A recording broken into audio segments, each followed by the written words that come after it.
જય માતાજી બધાને। તો આજે અમે નવી જ રીતે ગિલોડાનું શાક બનાવવાના છીએ।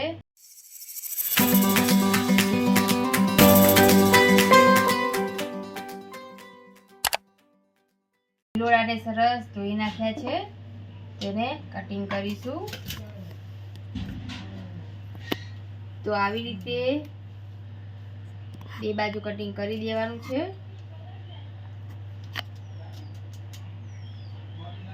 વચ્ચેથી આપણે આવી રીતે ચીરીઓ કરી દઈશું। તો આવી જ રીતે આપણે બધા ગિલોડાને કટિંગ કરી દેવાના છે। તો ગિલોડા સરસ કટિંગ થઈ ગયા છે,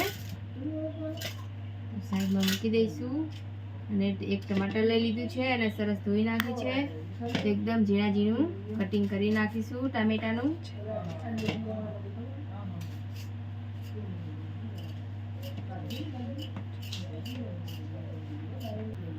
તો ટમાટર સરસ કટિંગ થઈ ગયું છે।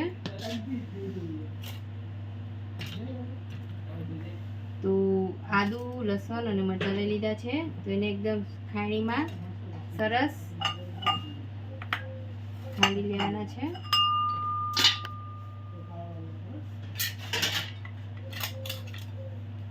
લસણ લઈ લઈશું। લસણ, મરચાં, આદુને સરસ ધોઈ નાખ્યું છે।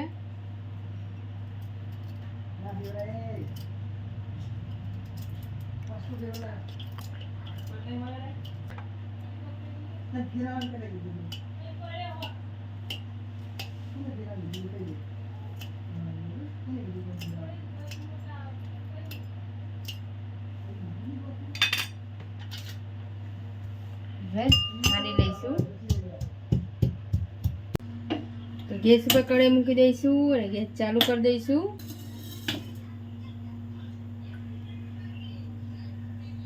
તેલ નાખવાનું છે કઢાઈમાં।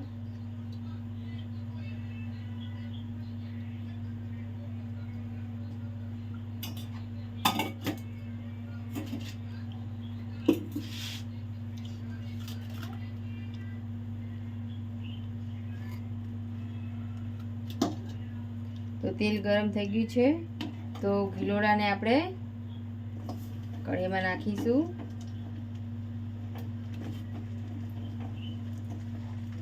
ગિલોડાને એકદમ ફ્રાય કરી દેવાના છે। જો તમે આવી રીતે શાક બનાવશો તો એકદમ સરસ ટેસ્ટી બનશે અને એકદમ અલગ જ રીતે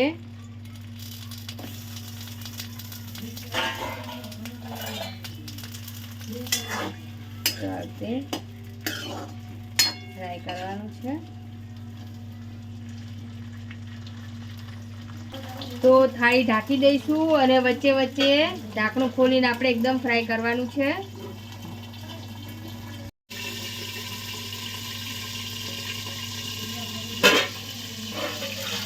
ઢાંકણું ખોલી દઈશું, ચમચાથી એકદમ મિક્સ કરીશું આવી રીતે। તો ગિલોડા એકદમ સરસ ફ્રાય થઈ ગયા છે। એક વાટકામાં કાઢી લઈશું।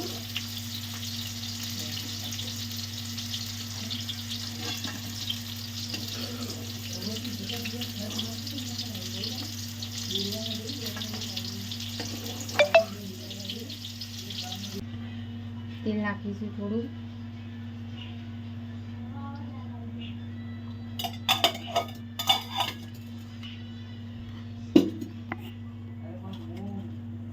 તેજપત્તા નાખીશું,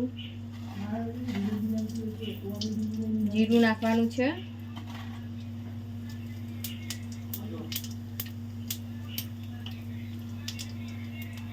તજનું લાકડું નાખવાનું છે,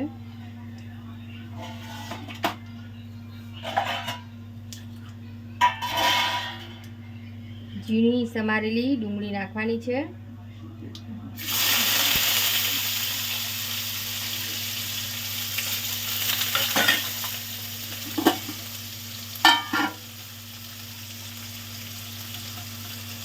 હિંગ નાખીશું,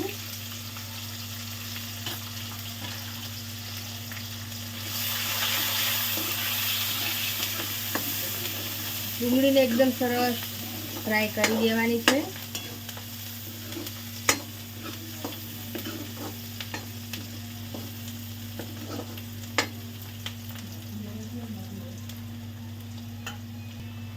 આદુ મરચાં અને લસણની પેસ્ટ નાખીશું.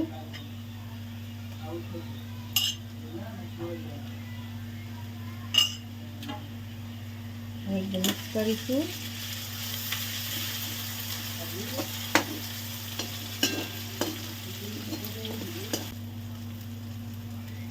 બે ચમચી જો ચણા લોટ નાખીશું.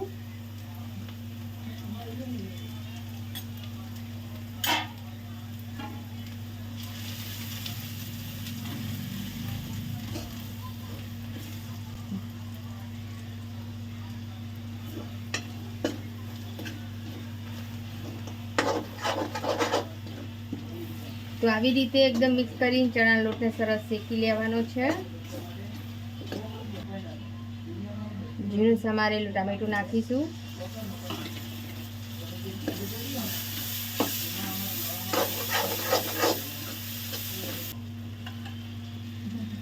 લાલ મરચું નાખીશું.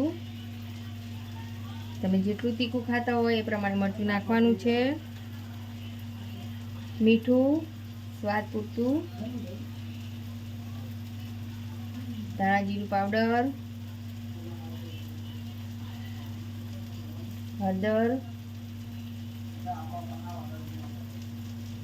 ગરમ મસાલો એકદમ સરસ મિક્સ કરીશું.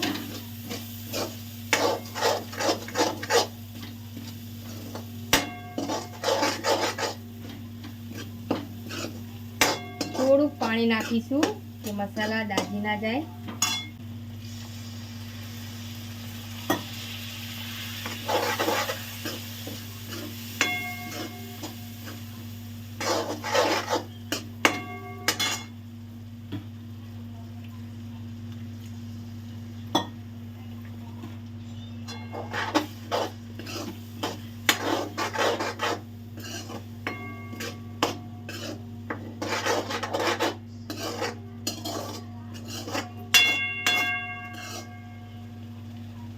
ધીમી આંચ ઉપર એકદમ તેલ ઉપર ના આવી જાય ત્યાં સુધી ચડવા દઈશું.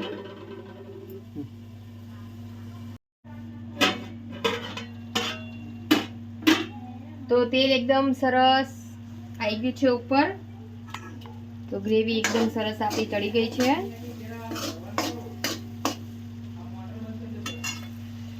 તો પાણી નાખીશું.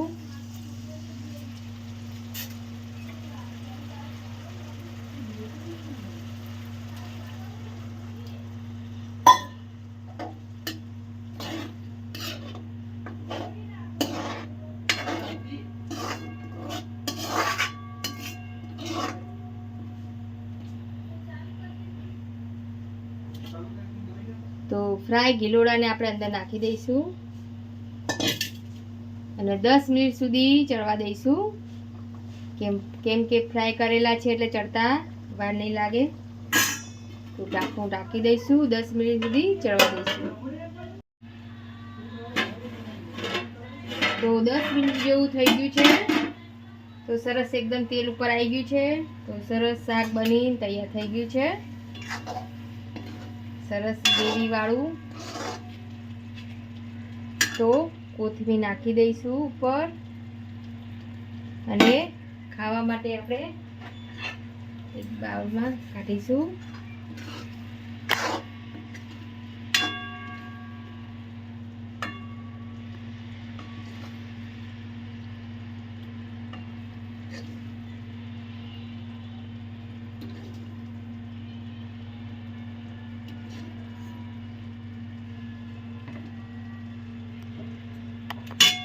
પર કોથમીર નાખીશું.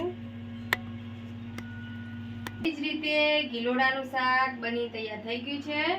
તો આવી જ રીતે તમે તમારા ઘેર જરૂરથી બનાવજો.